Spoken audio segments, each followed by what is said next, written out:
Ya, baik. Assalamualaikum warahmatullahi wabarakatuh. Selamat siang. Perkenalkan, nama saya Resna Melawati. Pada pembahasan kali ini saya akan menjelaskan mengenai uang dalam teori ekonomi makro, di mana terdapat juga beberapa poin penting yang akan saya bahas dalam video kali ini, yaitu sejarah uang, definisi uang, fungsi asli uang, fungsi turunan uang, syarat-syarat uang, sistem bank sentral, fungsi bank sentral, perbankan dan jumlah uang yang beredar, determinan jumlah uang yang beredar, teori uang, serta macam-macam teori nilai uang. Nah, dalam sejarah uang ini, uang yang kita kenal sekarang ini telah mengalami proses perkembangan yang panjang sebelumnya.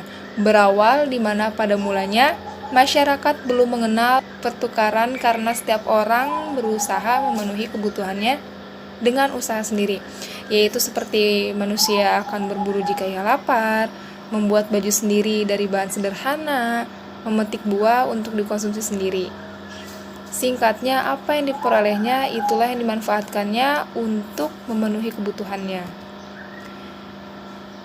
Dengan perkembangan selanjutnya, menghadapkan manusia pada kenyataan bahwa apa yang diproduksi sendiri ternyata tidak cukup untuk memenuhi seluruh kebutuhannya. Untuk memperoleh barang-barang yang tidak dapat dihasilkan sendiri, mereka mencari orang yang mau menukarkan barang yang dimiliki dengan barang lain yang dibutuhkan olehnya. Dalam hal ini, akibatnya muncullah sistem barter, yaitu barang yang ditukar dengan barang. Pada proses barter ini, ternyata terdapat juga kesulitan-kesulitan yang dirasakan orang-orang pada saat itu, yaitu diantaranya sulit menentukan nilai tukar barang, sulit menyesuaikan keinginan dari kedua belah pihak, memerlukan waktu yang lama untuk mendapatkan barang yang diinginkan, serta sulit menyesuaikan jumlah barang yang dibutuhkan dengan barang yang tersedia. Dengan adanya kesulitan tersebut, pada akhirnya manusia mulai mencari cara lagi apa yang bisa ditukarkan dengan barang-barang yang bernilai tukar sama. Pada akhirnya, barang-barang yang dijadikan uang barang yaitu seperti kulit kerang, mutiara, bulu unggas, tembaga, gading, garam, dan tembakau. Ini termasuk barang-barang yang sulit dicari kalau sekarang. Lalu meskipun alat tukar sudah ada, namun masih tetap terdapat kesulitan-kesulitan yang kembali datang dari penggunaan uang barang. Kesulitan itu antara lain, barang-barang yang dijadikan uang barang belum memiliki pecahan atau takaran sesuai dan seimbang. Penyimpanan dan pengangkutan barang uang yang sulit jika dalam jumlah banyak, serta kurangnya daya tahan pada barang-barang yang dijadikan uang barang. Jadi kayak seakan-akan tuh lama-kelamaan mengikis. Dengan kesulitan-kesulitan yang tadi datang, pada akhirnya manusia itu berusaha mencari alat tukar lain yang lebih tahan lama, di mana alat tukar tersebut mulai disimpan, mulai dibawa, dan memiliki nilai tetap. Pada akhirnya manusia menggunakan emas dan perak sebagai alat tukar menukar. Namun seiring berjalannya waktu, di sisi lain jumlah emas dan perak semakin langka, dan kesulitan kembali hadir dengan adanya kesulitan untuk transaksi dalam jumlah besar. Kedua alasan tersebut akhirnya mendorong banyak negara menciptakan uang kertas sampai saat ini. Dilanjut dengan definisi uang. Definisi uang menurut ilmu ekonomi terbagi menjadi dua, yaitu ilmu ekonomi tradisional menganggap uang sebagai setiap alat tukar yang dapat diterima secara umum. Sedangkan menurut ilmu ekonomi modern, uang sebagai sesuatu yang tersedia dan secara umum diterima sebagai alat pembayaran bagi pembelian barang-barang dan jasa, serta kekayaan berharga lainnya, serta untuk pembayaran hutang. Fungsi asli uang. Ada beberapa fungsi asli uang, yaitu sebagai alat tukar yang dapat mempermudah pertukaran, alat penyimpanan nilai, yaitu dapat digunakan untuk mengalihkan daya beli dari masa sekarang ke masa yang akan mendatang. Sebagai satuan hitung, digunakan untuk menunjukkan nilai berbagai macam barang atau jasa yang diperjualbelikan. menunjukkan besarnya kekayaan, dan menghitung besar kecilnya pinjaman. Juga dipakai untuk menentukan harga barang atau jasa. Dan terakhir, fungsi uang yaitu standar pembayaran di masa yang akan mendatang. Lalu ada pula fungsi turunan uang sebagai alat pembayaran, yaitu digunakan untuk pembayaran seperti bentuk transaksi, pembayaran gaji, pembayaran tagihan listrik, cicilan, dan lain sebagainya. Lalu ada pula uang sebagai alat penimbun kekayaan, yaitu uang yang ditabung yang kelak dapat digunakan untuk berjaga-jaga, spekulasi, dan kegiatan investasi di masa mendatang. Dan terakhir, uang sebagai alat pembelian kekayaan, yaitu seperti halnya menjual rumah di Tangerang untuk membeli rumah di Bogor. Ketika kita hendak pindah dari warga Tangerang menjadi warga Bogor. Ada pula syarat-syarat uang, yaitu pertama, harus diterima secara umum. Yang kedua, memiliki nilai tinggi atau dijamin keberadaannya oleh pemerintah yang berkuasa. Yang ketiga, bahan yang dijadikan uang harus tahan lama. Yang keempat, kualitasnya cenderung sama. Yang kelima, jumlahnya dapat memenuhi kebutuhan masyarakat. Yang keenam, tidak mudah dipalsukan. Yang ketujuh, harus mudah dibawa dan mudah dibagi tanpa mengurangi nilainya. Dan yang kedelapan, memiliki nilai yang cenderung stabil dari waktu ke waktu. Jadi itu adalah syarat-syarat uang untuk pembuatan uang. Lalu selanjutnya terdapat sistem bank sentral. Bank sentral itu sendiri adalah lembaga yang bertanggung jawab untuk mengawasi sistem keuangan pada suatu negara. Biasanya, lembaga ini dimiliki oleh pemerintah dan bertugas untuk menjamin kegiatan dari badan-badan keuangan yang ada dalam negara tersebut yang dapat meningkatkan dan menstabilkan perekonomian negara secara nasional. Sedikit sejarahnya mengenai sistem bank sentral, yaitu pada tahun 1880, aktivitas moneter masih berpusat pada De Javanske Bank yang merupakan peninggalan Belanda. Sampai kemerdekaan Indonesia, perekonomian Indonesia masih menggunakan struktur yang dimiliki DJB. Hingga pada tahun 1968 diterbitkannya Undang-Undang Bank Sentral yang mengatur tugas Bank Indonesia dan bagaimana lembaga tersebut terpisah dengan bank-bank lain yang biasanya memenuhi fungsi komersial. Setelah krisis 1998, pemerintah menetapkan tujuan tunggal Bank Indonesia yang difokuskan pada menjaga kestabilan nilai rupiah. Kemudian ditambahkan kembali pada tahun 2008, Bank Indonesia juga berfungsi untuk meningkatkan ketahanan perbankan Indonesia agar tahan menghadapi krisis global pada tahun itu. Selanjutnya yaitu ada fungsi bank sentral. Terdapat 3 fungsi bank sentral ya di sini ya. Salah satunya yaitu untuk memperlancar lalu lintas pembayaran, yakni dengan menyelenggarakan clearing dan mengadakan uang kartal yang beredar antar bank umum. Yang kedua, sebagai bankir atau membantu pengedaran surat berharga milik pemerintah dan membantu menganalisis data ekonomi nasional. Sebagai agen dan penasehat pemerintah, yakni berfungsi mengelola dan mengurus segala administrasi terkait hutang nasional. Lalu yang ketiga, fungsi bank sentral yaitu memelihara cadangan kas negara, yaitu dengan menekan cadangan kas negara, yakni bermaksud untuk mengurangi jumlah uang yang beredar. Lalu menurunkan cadangan kas berarti menambah jumlah uang yang beredar.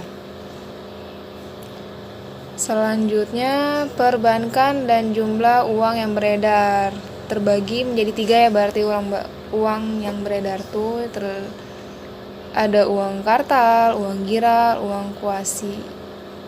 Uang kartal yaitu uang kertas dan logam atau mata uang dalam peredaran. Sementara uang giral adalah uang yang dimiliki masyarakat dalam bentuk simpanan atau deposito yang dapat ditarik sesuai kebutuhan, yaitu seperti cek dan giro. Sedangkan uang kuasi yaitu yang terdiri dari deposito berjangka, tabungan, serta valuta asing milik swasta.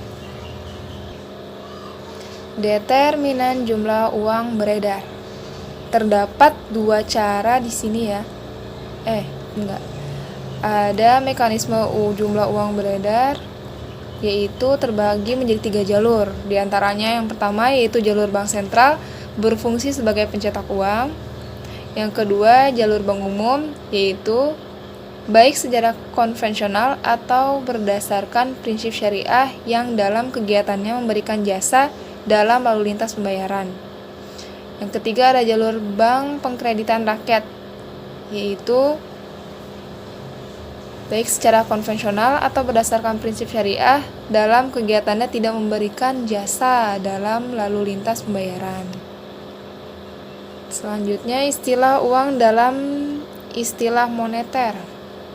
Uang kartal dalam istilah moneter biasanya disimbolkan dengan huruf C, yakni uang kertas dan logam yang dikeluarkan oleh bank sentral. Lalu selanjutnya ada uang giral dalam istilah moneter biasanya disimbolkan dengan huruf D, yaitu simpanan sektor swasta domestik pada Bank Pencipta Uang Giral atau BPUG yang setiap saat dapat ditarik dan dapat ditukar dengan uang kartal sebesar nominalnya. Yang terakhir yaitu ada uang kuasai dalam istilah moneter yang disimbolkan dengan huruf T, yakni simpan milik swasta domestik pada BPUG yang dapat berfungsi sebagai uang, tapi untuk sementara waktu kehilangan fungsinya sebagai alat tukar-menukar. Jadi belum bisa dipakai kayaknya. Ada pula teori uang. Teori nilai uang merupakan sebuah teori yang membahas mengenai masalah-masalah keuangan yang berkaitan dengan nilai alat tukar tersebut. Menurut Profesor Irving Fisher, teori nilai uang adalah setiap perubahan jumlah uang yang beredar akan menyebabkan perubahan terhadap faktor-faktor lain yang berkaitan. Teori tersebut mengungkapkan adanya hubungan proporsional searah antara perubahan jumlah uang beredar dan tingkat harga umum. Sementara hubungan proporsional terbalik terjadi antara jumlah uang beredar dan nilai uang. Lalu menurut David Ricardo, tinggi rendahnya nilai moneter dipengaruhi oleh jumlah uang yang beredar di tengah-tengah masyarakat. Jika jumlah uang yang beredar semakin banyak, nilai uang akan semakin rendah dan harga komoditas akan semakin tinggi. Begitupun sebaliknya. Pada poin berikutnya, macam-macam teori nilai uang. Teori nilai uang itu terbagi menjadi dua ya. Ada teori nilai uang statis, ada pula teori nilai uang dinamis. Pada teori nilai uang statis, yaitu teori yang lebih berfokus terhadap garis-garis besar teori dari nilai uang itu sendiri. Misalnya mengenai perubahan-perubahan yang akan terjadi pada sebuah nilai uang, yaitu dapat dilihat teori nilai uang statis antara lain menjadi 4 macam. Terdapat teori konversi perjanjian, yaitu menurut teori konversi perjanjian, nilai uang bisa diterima masyarakat karena adanya perjanjian terhadap nilai uang tersebut untuk digunakan sebagai alat tukar. Yang kedua, menurut teori nominalisme. Dalam teori ini, suatu benda bisa dikatakan sebagai uang karena terdapat jumlah nominal tertera. Ya kayak 100.000, 200.000, 200.000. Kayak 10.000, 50.000 ya. Lalu yang ketiga ada teori metalisme atau intrinsik. Teori logam atau metalisme menyatakan bahwa uang bisa diterima masyarakat berdasarkan faktor bahan dasarnya. Bahan dasar yang dimaksud adalah logam dengan nilai tinggi. Lalu yang keempat, terakhir dari teori nilai uang statis yaitu teori negara. Teori negara lebih memfokuskan terhadap siapa yang menerapkan aturan di sebuah negara. Nilai uang dalam teori negara ini menyatakan bahwa uang bisa digunakan sebagai alat tukar dan diterima karena pemerintah sudah membuat ketentuan tentang kedudukan dan penggunaan uang. Selanjutnya ada teori nilai uang dinamis, yaitu sebuah teori yang membahas mengenai perubahan pada nilai moneter. Terdapat 4 macam sama seperti nilai uang statis. Teori nilai uang dinamis ini yang pertama dibagi menjadi 4. Kesatu yaitu teori kuantitas dari David Ricardo. Dalam teori ini, secara sederhana bahwa harga umum akan meningkat jika jumlah uang meningkat. Akan tetapi, uang tidak berdampak pada kegiatan ekonomi secara menyeluruh dan hanya merupakan pendukung saja. Yang kedua, terdapat teori ongkos produksi dari nilai uang dinamis, yaitu teori yang mengukakan bahwa harga suatu objek ditentukan oleh jumlah biaya sumber daya yang digunakan para pembuatnya. Biaya sendiri terdiri atas tenaga kerja, modal, perpajakan, hingga tanah. Yang ketiga yaitu terdapat teori kuantitas dari Irving Fisher. Dalam teori ini bahwa tiap perusahaan adalah jumlah uang yang beredar akan mengakibatkan perubahan proporsional searah ke tingkat harga umum atau perubahan proporsional terbalik terhadap nilai uang. Lalu yang keempat, teori persediaan kas. Ini teori yang menyatakan bahwa nilai uang tergantung dari jumlah uang yang disimpan dari pendapatan masyarakat.